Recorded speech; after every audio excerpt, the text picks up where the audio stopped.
Welcome to The Explainer. You know, there's this force that shapes our world, often working from the shadows. Today, we're pulling it into the light. We're talking about corruption. So let's start with a question as old as time. Does power corrupt? Or does it just, reveal what was already there?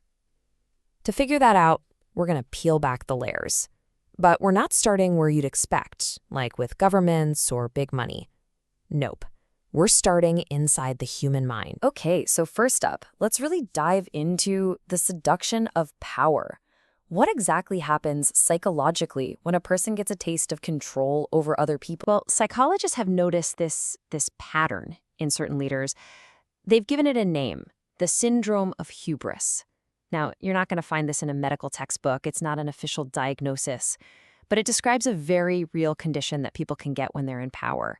And it's all about this overwhelming pride, and this is the scary part, a dangerous contempt for what anyone else thinks or says. And the symptoms? They're pretty telling. You see this excessive, almost wild confidence. They start talking about themselves and their work in these grand, almost messianic terms. And then there's this really dangerous thing where they start to believe that they are the state or they are the company. Their personal interests and the public's just merge.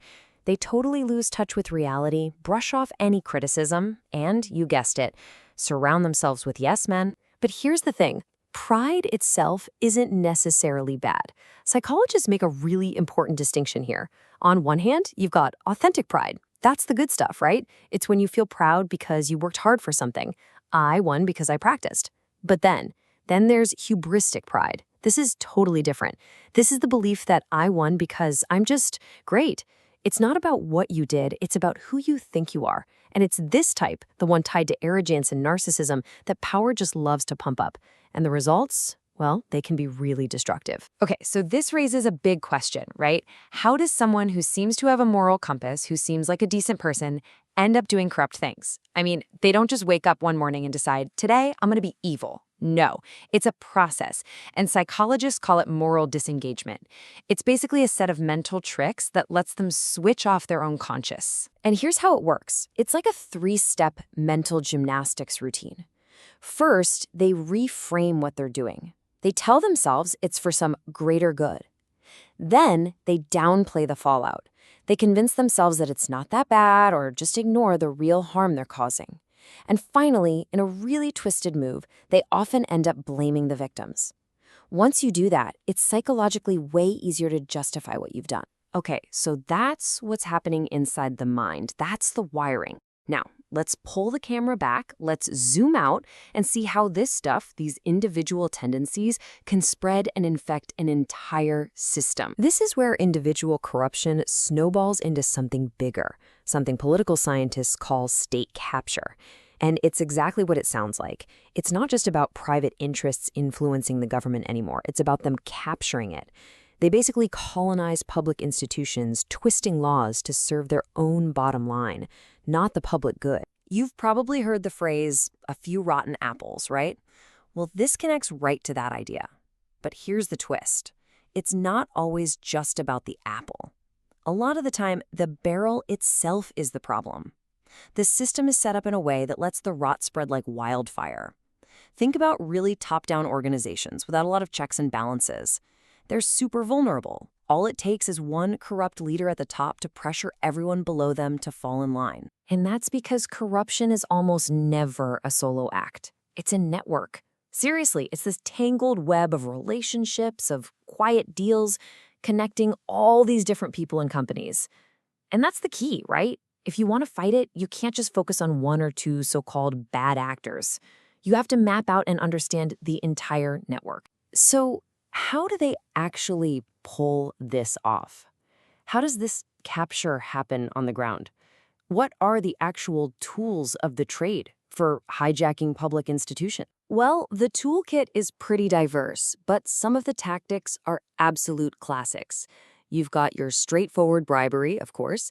Then there's the more subtle stuff, like lobbying to get laws written in your favor. And then there's the infamous revolving door. Where a public official retires from government and walks straight into a cushy, high-paying job in the very industry they used to regulate. It's basically a bribe on a time delay.